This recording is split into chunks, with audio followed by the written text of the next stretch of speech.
Hello everyone and welcome to another exciting episode here on the MIgardener channel. I'm so excited for today's episode because it's not like normal episodes. Normal episodes have something to do with edible plants like herbs, fruits, and vegetables. But if you already have read the title, it's not going to be that type of episode today. I get asked a lot of times how to grow orchids. And one of the biggest things that comes up is not just how to grow them, but how to repot them. Oftentimes, I have an example here, you get them in this here display. Cindy and I got this for our wedding, so I want to do this so what I'm about to talk about doesn't happen. People get them in this, or they get them from the store and they get them as a gift. And they make a great gift, don't get me wrong. And they look great for the time being. But that's really why they look great for the time being and not in the future. It's because the way they're grown and the environment that they're in currently, it's not ideal. It looks good for show, but looks horrible in the eye of like an orchid grower or orchid collector, someone that actually is knowledgeable about growing these. The grocery stores, they just treat them like any other plant, and they really don't know the specific requirements. And if they did, I'd be shocked because I've never actually gone into a store and seen healthy orchids. So what we want to do is we want to just save these. We want to save these because if you've gotten them as a gift, you thought, oh, that's great. Now what? And this is the now what. So as soon as you get it, you want to just acknowledge its beauty, let it finish its flowering. It's not going to die right away. But I'm telling you, if you leave it in the current situation, it's going to die. So what we have here is an orchid arrangement. There's about, I think, 4 or 5 in here. Well, there was 5, but I'll show you what's going to happen. And that's this. The plant does not like to be wet all the time. Phalaenopsis orchids specifically, they will rot.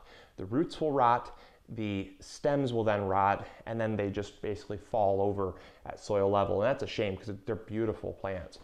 And the reason why is because they use something most orchid growers that grow them in mass quantities and wholesale them out to grocery stores, they grow them in something called sphagnum moss. And sphagnum moss is not like what you're thinking. It's not the sphagnum peat, the peat moss that is grown in bogs in Canada. This is actually like a wiry, kind of mossy, spongy material. It's very good at holding water. However, it holds water a little too well. And you'll find that it looks good, but it just does not, it's not gonna do well in the future because it holds water too well. So that's just a downside of it.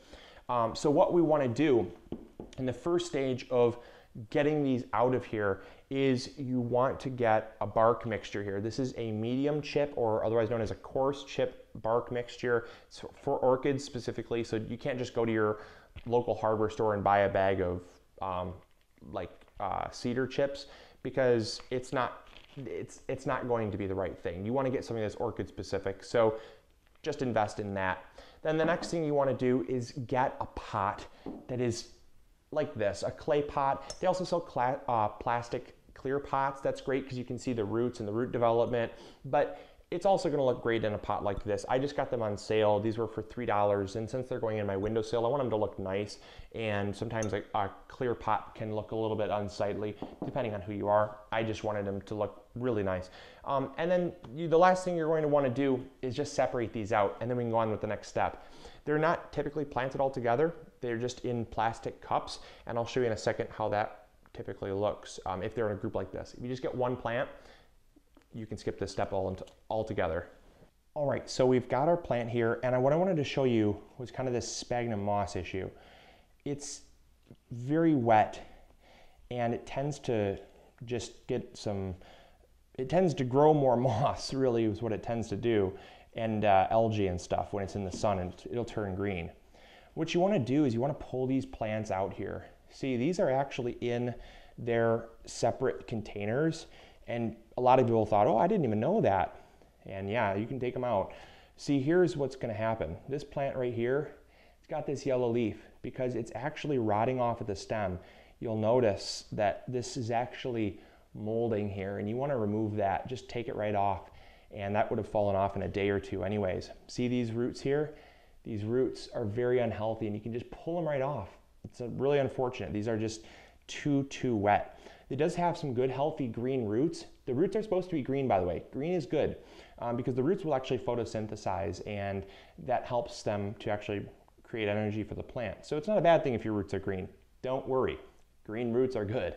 So we're just gonna take these out here, and we're gonna save these because this is the one that died, and unfortunately, it won't come back. I don't think so, at least. It looks like it's pretty much dead. Sometimes, I probably will leave it around.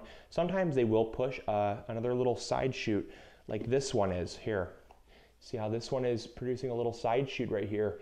They typically grow, they're bipedal, so they grow one leaf and then another leaf and then another leaf and then another leaf. And they're just like that. But sometimes they'll push a little side plant out. So I'm gonna leave this plant that I think might die, pretty sure it might die, and hope for a miracle. I'll take care of this one later.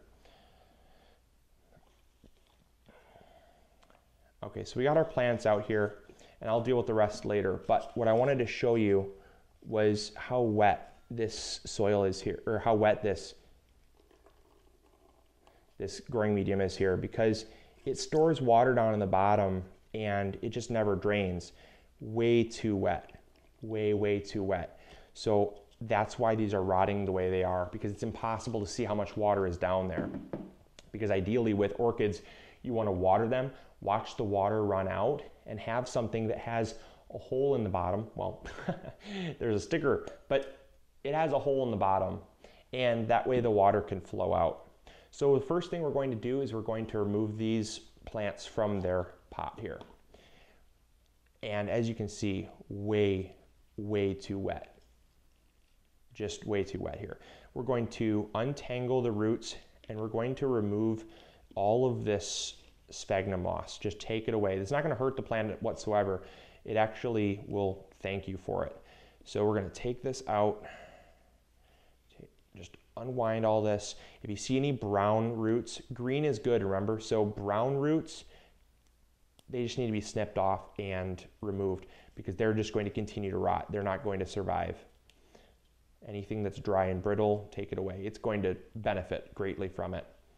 So we're going to keep removing this, untangle those roots. The roots like to have airflow in between them. So if you have them really close together, they're going to mold and rot, and it's never good for the plant. So see, look at that.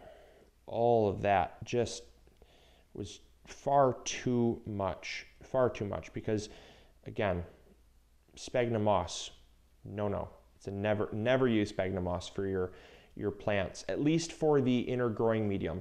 I know a lot of people will actually use sphagnum moss on the top. They'll kind of mulch like about an inch or a half an inch of sphagnum moss because it helps keep water in the pot, because I mean they do dry out like most plants, and if you live in a place that gets really hot, it helps to hold the moisture in the pot.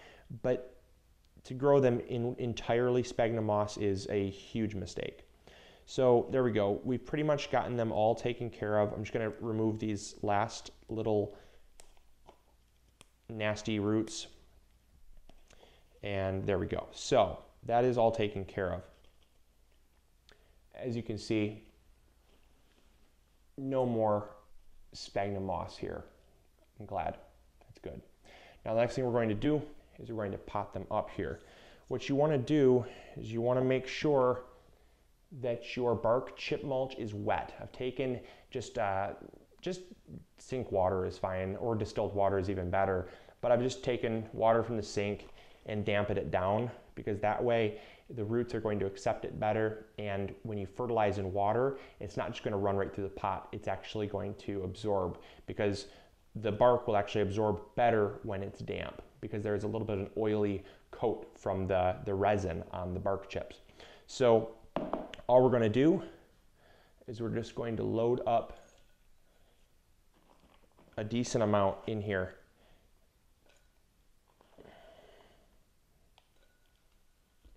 And then